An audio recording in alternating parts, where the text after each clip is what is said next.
Podcasting. Anyone ever thought about having a podcast? Where do I start? Where do I begin? Here's a tip for you, something that I use, Anchor. Anchor is the easiest way to make a podcast. It is absolutely free, and they provide all the creation tools that allow you to record and edit your podcast right from your computer, phone, tablet, whatever device you have. It is super convenient, and Anchor will even distribute your podcast for you. Your podcast can be on Spotify or Apple Podcasts. Grow your listeners and get as many people as possible to listen to your podcast. Everything you need to make a podcast all in one place. Download the free Anchor app or go to anchor.fm to get started today. Let's do it. Shows are individually owned and opinions expressed may not reflect others. Welcome to the Edventures in Tech podcast. Talking the latest tips and trends in educational technology to innovate and engage your students. Here are your hosts, Andrew and Dan.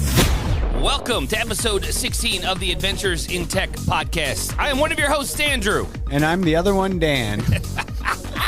I'm already losing it. Anyways, if you like the content, please help us out by providing feedback and a rating on wherever you download your podcast from. We greatly appreciate your support. We're going to change the format up a little bit this week. I'm going to go off the rails. Dan's going to jump on a soapbox, and we'll be good. Yeah, and I have no idea what to expect right now. Open mind. All right, so Open I'm not... mind. It's the power of yet. Growth mindset, Dan. That's true. Growth mindset. So, all right, here's where I'm going to go. I'm not going to call this by its legal name because I don't want to do something illegal, if that makes sense. So I'm going to call it this or that. So would you rather have this or that? Are you ready, Dan? I think so, but yeah, I'm ready. It's PG. Be forced to sing along or dance to every single song you hear, Dan. Which one? Well, they're all listening to my voice right now, so we can imagine how horrible the singing would be.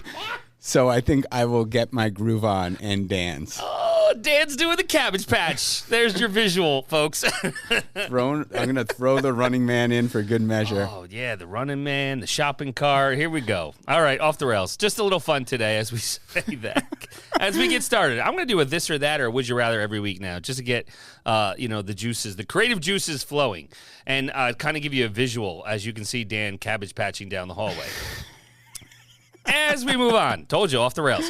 The weekly windup. Lots of news has come out, and something that I want to kind of touch base is we know we're a big fan of Matt Miller, and we're hoping to get him on the podcast at some point.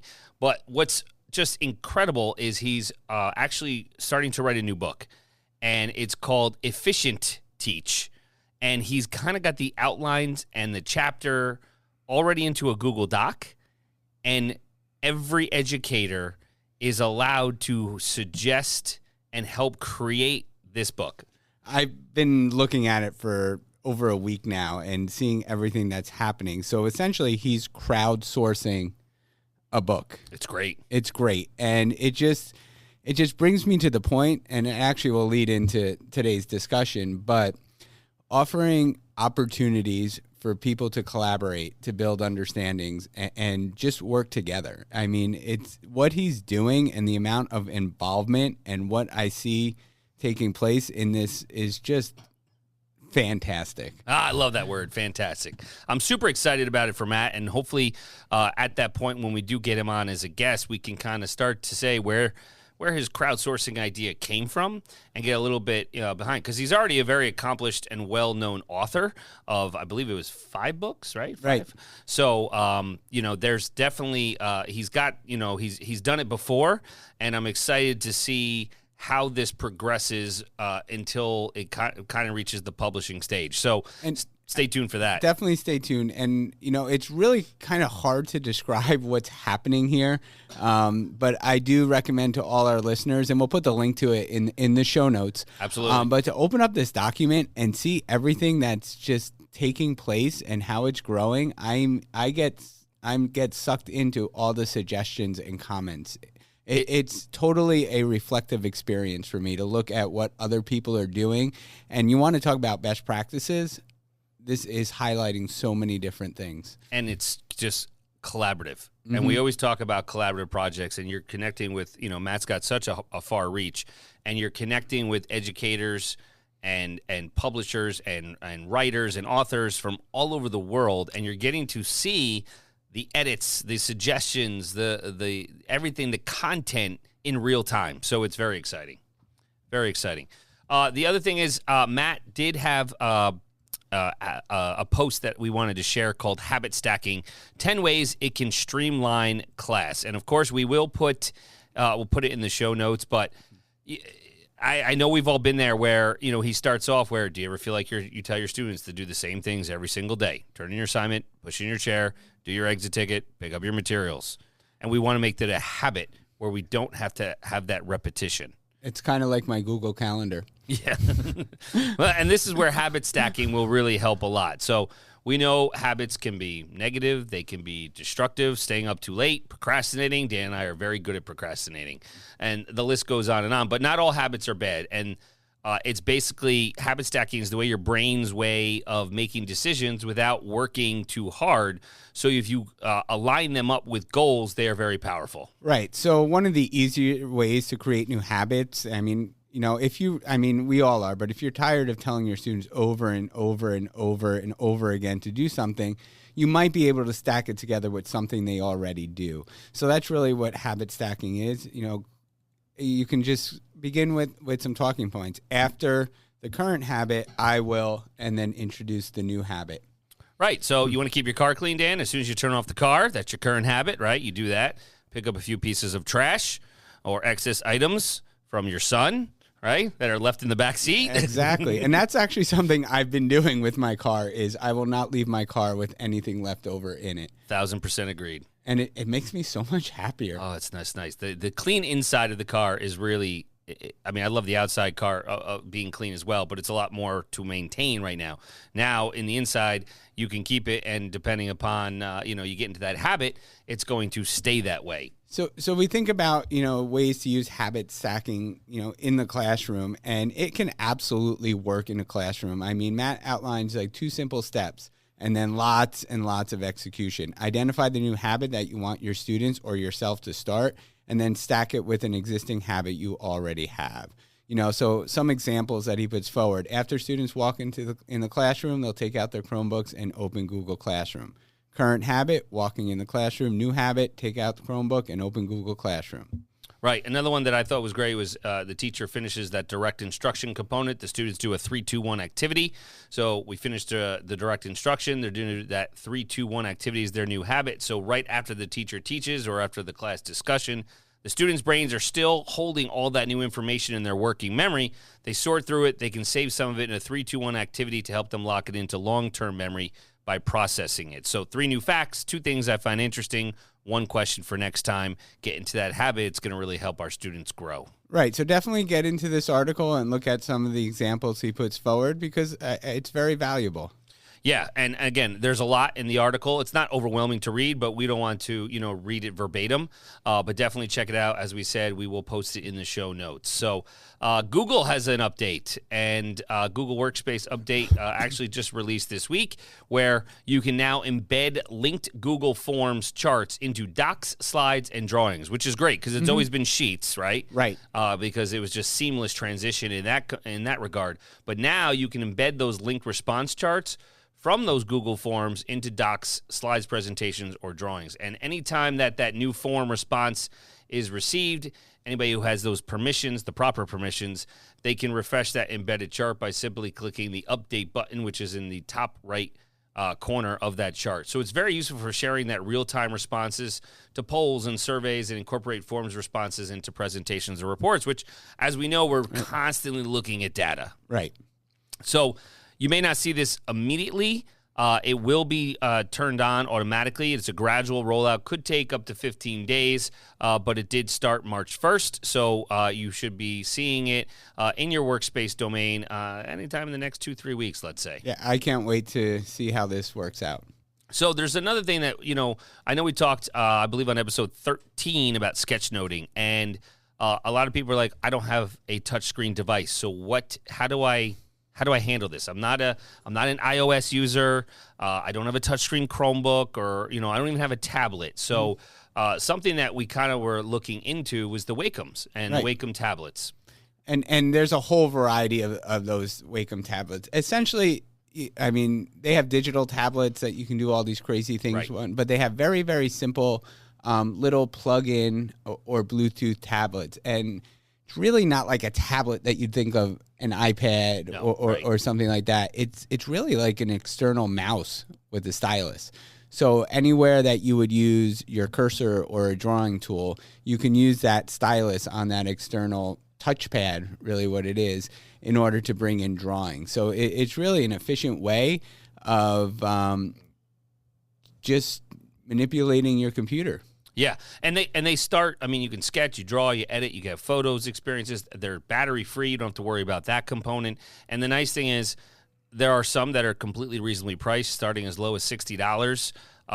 Depending upon what your use is and how you value this, could be something that if you don't have the touchscreen device, it is an opportunity for you to utilize that. So we did reach out to Wacom to see some more information if they sent anything over, but so far it's been crickets. So that's okay though. That's okay. So sticking with the the whiteboard kind of thing is Limnu, which we've kind of talked about. It's very much like whiteboard chat, right, Dan? A little bit. It reminds me of the Miro whiteboard app that I've used quite a bit, and I'm a big fan of. So we're not gonna go into the high depth of it, but someone asked for another kind of whiteboard thing. We love Jamboard, don't get me wrong, right? But this is just something more to use that you can have team building, student building. There's doodles. Again, relating to that sketch noting. The collaborating and brainstorming, you can have Limnu. There's no sign up required. You can try it out, see if it's something that you're kind of into. Everybody's got to find the right tool for the right application, and we just wanted to share this as well. Right, and I will add, and I did add for the show notes, the link to the Miro whiteboard, and you can get to it right from your Google Apps. What's really cool about these whiteboards is it's not like your standard space. Like you're working on your interactive whiteboard in your room, whatever software you're using, if you're using Active Inspire or you're still using Smart Notebook, you're kind of contained to a box, right? Correct. And then you have to either extend that box or you have to go to another page. These online whiteboards are very fluid.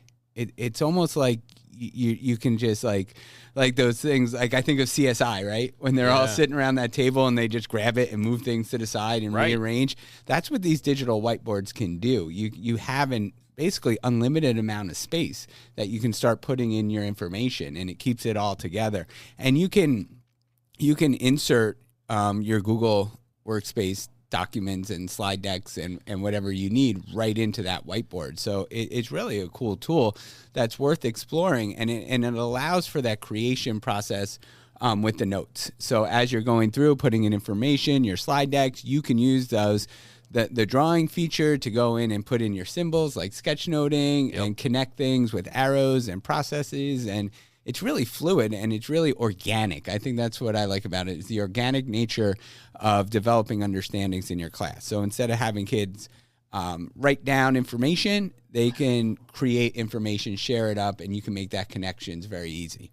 Again, and all these tools are just to be utilizing your tool belt, because everybody finds certain tools intuitive compared to others. So again, just something to put in your wheelhouse that can be utilized at any point. So I don't know if we've talked about Casey Bell before. I feel like we have, but I'm not. Shake it up. Shake it up. Shake up learning. That's it. And she was the co-host. I am dancing right now. Yeah, you're doing the Cabbage Patch. She off the rails as I'm trying to focus here. Are you doing the Harlem Shake? What are you doing now? Oh, my goodness. I can't even talk about what's going on. Back on the rails. So Casey was the co-host with Matt Miller on the Google Teacher podcast for many, many years. They did over 120 episodes, I believe, maybe even more. But, she is an educator. ELA is her background, I believe, middle school. Math. And math? Math. I thought she was ELA. Nope. Okay. So, anyways, very important content area, and she is in Texas, and she still does have a podcast of her own. But she did put an article on her blog recently in regards to 15 ways for students to use Google Keep, which I think a lot of people do not utilize Google Keep. I love it. I love it. I mean, and and it's just seamless everywhere. It's in your calendar. It's got a mobile device, mobile application. It keeps me organized, and then some. And hopefully my wife would agree. I don't know. But it's also integrated into your Google Docs. It is. Google Docs, Google Slides. It's in the whole Google workspace now. It's very robust. And we did talk about, in a previous episode about sketchnoting. That's a great place to have your students begin sketchnoting if you'd like to work digitally with the sketch notes. You have a whole drawing feature right in your Google Keep. Yep, and it'll copy it right over to a Google Doc, which is simple. But she has an article for 15 ways for students to use, Google Keep. And for me, one that I absolutely loved, right, was tracking learning goals. I think that is self-reflective, and I love that idea of hers, that it will allow students to kind of do that. I think that was key. And then, so from an educational standpoint, one that I use in a personal standpoint is location-based reminders. So you set it where it needs to remind you. And, make sure you do that. Make sure you take the trash out, whatever it may be. Make sure when you get to this grocery store, you buy this, Andrew, and I got it. So, but that are my 2 ways that I love out of her 15. I mean, those location-based reminders, I totally forgot about them, but I actually did that as we were prepping, and I saw you put this into our prep for this. I set myself location-based reminders because, sometimes when I go into a building, I have a few people that I'm meeting with, and sometimes I don't check my calendar. I do all these things, but I set location-based reminders. So when I was in a particular building, I'm going to get notifications. Remember to see this one person, remember to see that. That was huge. Yeah. So think about, your older students. If they learn about location-based reminders, they can set them for the school. Remember to meet with my guidance counselor. I have to turn in this. I have to do this. So that whole time management, that whole making to-do lists. I think Google Keep can really help our students with their organization. Right. And for us as educators, it's just efficient and effective. And that's the key. We keep going back to that point, but we want to kind of drill it home that we're trying to make things in the best use of our time, and these tools are just there to do that. I still will go to, and I was just in a class last week or 2 weeks ago working with students with research, and one of the greatest things in Google Keep is bookmarking. Yeah. I mean, we all know we love our favorites, and we bookmark a lot of different sites, but think about how you're doing research and you're capturing all that information. Are you setting up all these bookmarks in your URL bar to go back to all these places? The Google Keep extension will allow you to highlight text on a web page.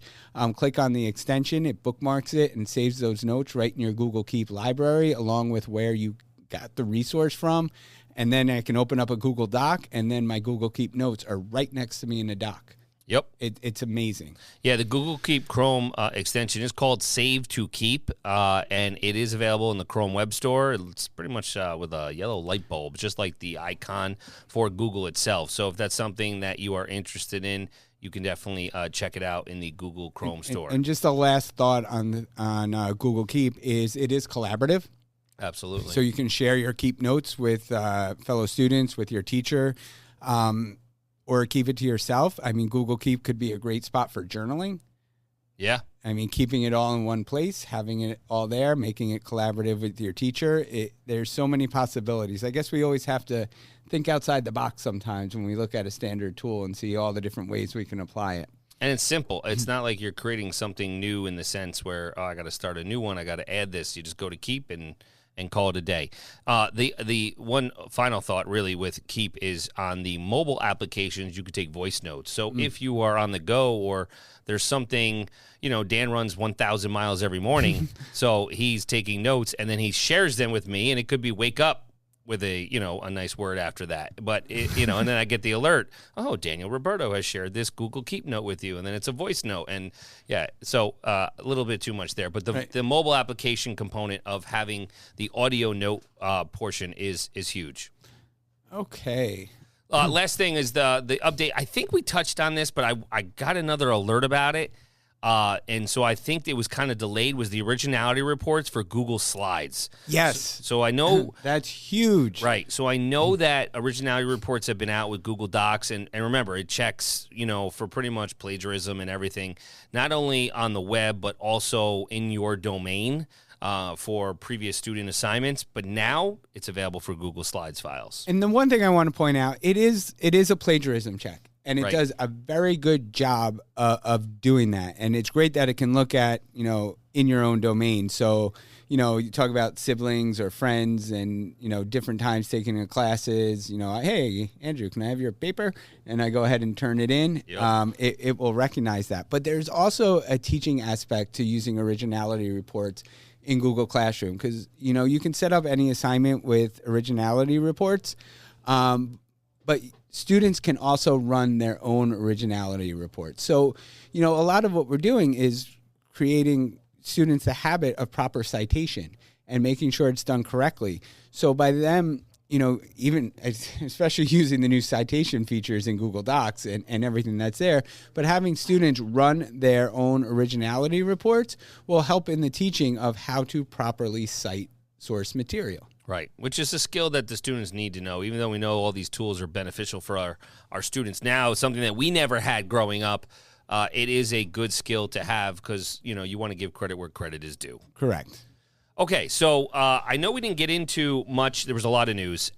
We didn't get into much of what's going on in the classrooms, and I think we're going to, there's a lot going on, and that would almost wrap up this entire episode. So I think we'll hold off on that because those projects are on a bigger scale, and I want to share some of the great things that our ELA and our STEAM professional development specialists are also, pushing out and doing in the classrooms. But we'll save that for the next episode because there was so much news. I want to talk about choice boards and learning menus. Mm-hmm. And I know we've talked about AJ Giuliani in the past, and he pretty much has the ultimate guide to choice boards and learning menus. And when we think about this, he has a great article, and Dan always reflects back on this about whether it be his favorite teacher or whatnot, but you take a moment, you think about your favorite learning experience ever. What did you enjoy about it? Why did you get so much out of the experience compared to those thousands of other learning experiences you've had over the years? How did that teacher impact you with that? Chances are a great teacher, we know, a special connection had kind of put that experience over the top. And as teachers, we know we want every student to have their best learning experience with us in our classes, but we try to find that something special that will be the same for all our students, but it's not going to happen. We cannot force that. Right. So, we know students and teachers and everyone else learns differently. And we also have to remember, as AJ Giuliani says in the article, a teacher does not have much control over what is going on to allow a student to learn the best that day. I mean, if we prescribe things, then we might not be addressing what that student needs at that particular moment or in that particular chunk of time, in their learning experiences. But this can be done to a greater effect if we give choice. Yeah. So that's kind of where our focus is going to go. And we're not going to read the entire article, but we think I want to come back to the essential question of how choice impacts student engagement and instruction. And like you said, we know what needs to be taught, right? And the same content wherever. It doesn't matter what school district you're in. Those standards have to be met and the content has to be taught, but those instructional experiences can be strictly student choice. Well, and we think about those instructional experiences. We've had some conversations of late of, what can we provide in our classrooms to really meet the needs of all of our learners. I don't want to say most or some. I want to look at all learners. I don't want to put them into separate categories all the time. But we've been referring a lot back to UDL, the Universal Design for Learning. And if you look at designing learning experiences for all students, it really breaks down into 3 different areas. Providing, and the key is they have multiple means in each one of these examples. So providing multiple means of engagement, providing multiple means of representation, and providing multiple means of action and expression. Yeah, that's great. I mean, and I think that is a huge component is when you're designing these choice boards is to have UDL framework in the back of your mind. And isn't that how you can really differentiate instruction? Yeah. Oh, 1,000%. Right. So, I mean, keeping that in mind, the idea of building choice into your instruction can really benefit all of your students. And we always look at how do we get a more student-centered classroom is by involving them in the process. And the process could be by giving them the choice of how to demonstrate understanding, how to access understanding using those multiple ways, multiple examples. Yeah, those modalities, you want to make sure you hit all of them for, like Dan said, for all students. And just as, a bonus as we talk about this, it's the same thing that Dan and I are both doing when we think about our PD experiences. So, playing off March Madness, right, which is coming up for basketball, we have a March Madness choice board. And the students, which are our colleagues and so forth, and we'll post a picture to it or whichever in the show notes, this is going to be the choice of there's one must do, but the rest of it is choice. And that's how you can kind of do it. You have to have that one skill, right? You want that one skill that all students should do. And then the rest of them, how they demonstrate their understanding of all those skills and put it all together is choice. And so we have that even as we're leading our PDs so that then it could be trickled down and the teachers can use it for their students. So I'm already seeing that we're going to need a second episode.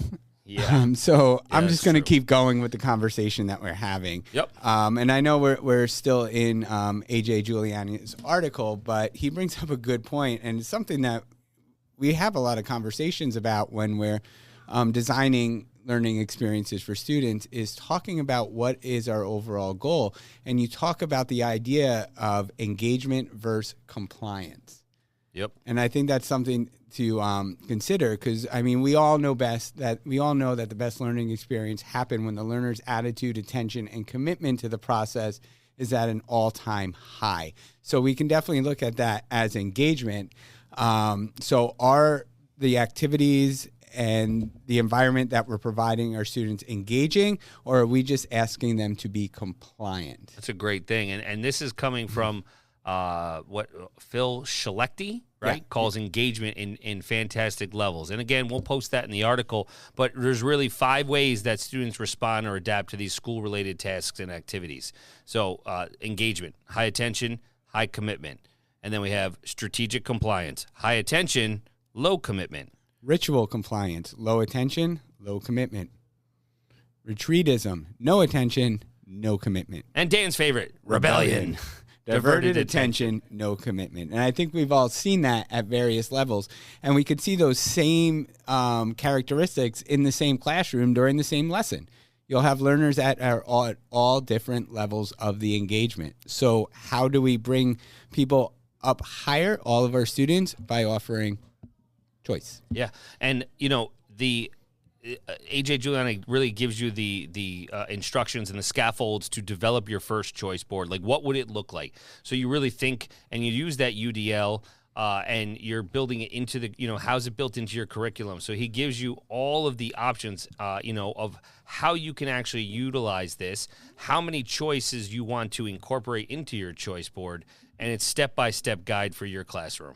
And, we talk about learning and learning spaces. As we're thinking about our choice boards, we can think about the different spaces that are available. There is the physical space of your classroom. There's the digital space that goes hand in hand with your classroom. There is your group space in the classroom where students can work and collaborate, or there is your whole class instruction space. So thinking about what content or what skill would be best served in each one of those places will help you develop choice boards for students. And there are a bunch of choice boards that when we're going to get back to Catlin Tucker, because that's for the next episode. I think so. But we were going to get there. We were, but again, Dan went off the rails. But what I want to say is there are some that I want to share out as an example.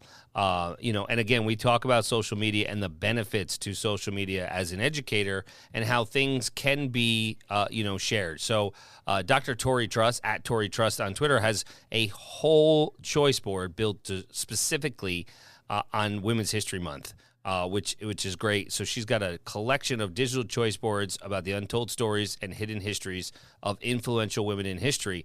And as you click on this, you're going to see, whether it be in U.S. history, they have stuff with Social Security. We're talking about women in STEM. We're talking about women in space, women in the vote. So there's a lot of options here, and that's just scratching the surface of what she's got. And, again, the link is there, and anything you want to check out, you most certainly can. The other one is specific to March. Dan, did you see this one? I did. I love this one because it's really hitting all different content areas, and it's built right within Google Slides. And there's one's National Cran Day is March 31st. Did you know that, Dan? I did not. So there's you can learn about all the different events and celebrate March. So we talked about Women's History Month, St. Patrick's Day, National Cran Day. They have coding, making.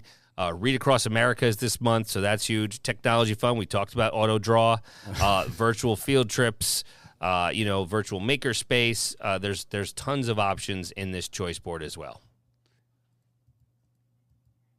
Okay, so the one thing I know we only have a few minutes left, but we left a lot out there. There's a lot we were talking about, a lot about pedagogy and theory and all of that, but just to kind of bring it back home to all right, I'm intrigued by choice boards. I'm looking at how can I really get started in doing this, and just really identify. It doesn't have to be big. No. It doesn't have to be a giant experience for an entire unit.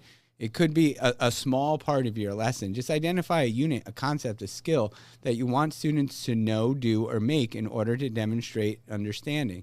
And then you should create or choose an assessment or performance task that allows students to demonstrate that. And then just start listing variety of resources and strategies to prepare students. So just giving them the information in multiple ways and then giving them multiple ways to demonstrate the understandings. Like what you want them to demonstrate.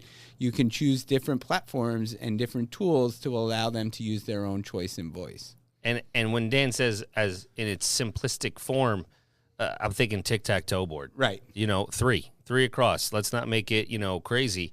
And that way you could start small. And as you want to incorporate more choice into your instruction, then you can expand that choice board. And I started out with tic-tac-toe boards because in the middle you can have that must-do. So if you're really looking to gauge student understanding or get some formative assessment data, you can have a common must-do task in the middle that will demonstrate it, but everything around it could be a variety of choices in how you are engaging the students and how they're also demonstrating. So doing that tic-tac-toe board is a great way to start with choice boards. All right. I think, I did have rock, paper, scissors. We'll put it in the show notes. Oh. That's a cool one. Roll the dice, rock, paper, scissors, and a record one for a stop, think, reflect, exit ticket, and some metacognition. Any other final thoughts, Dan? Nope. Crickets. I have a lot of thoughts, but there's the soapbox. Go ahead. But I'll save them for when we start talking about choice words. But the one thing that actually, I do have one thought. Go for it. All right. We often get like, how do I, and I ask, how do I start doing it? And I think you just do it. All right. Because if you're designing something in the best interest of the students, it's going to be valuable. Right. It's also going to be valuable for you because you're going to see how your students respond and then also what best works for you in designing these experiences. So I wouldn't wait to, I'm going to wait till just start small and just kind of give it a whirl. And you'll learn a lot more from the experience than just putting it off. That's it. That's going to wrap up episode 16. There's Dan's mic drop moment. Once again, thank you for all your support. Listen on all the platforms, leaving us a review. If you have any questions, comments, suggestions, please reach out. Mr. Voice will hit you with the socials. Tech hard, work smart, live an adventure. Find Andrew on all socials at A Nicola Tech and Dan at WCSD Tech DR.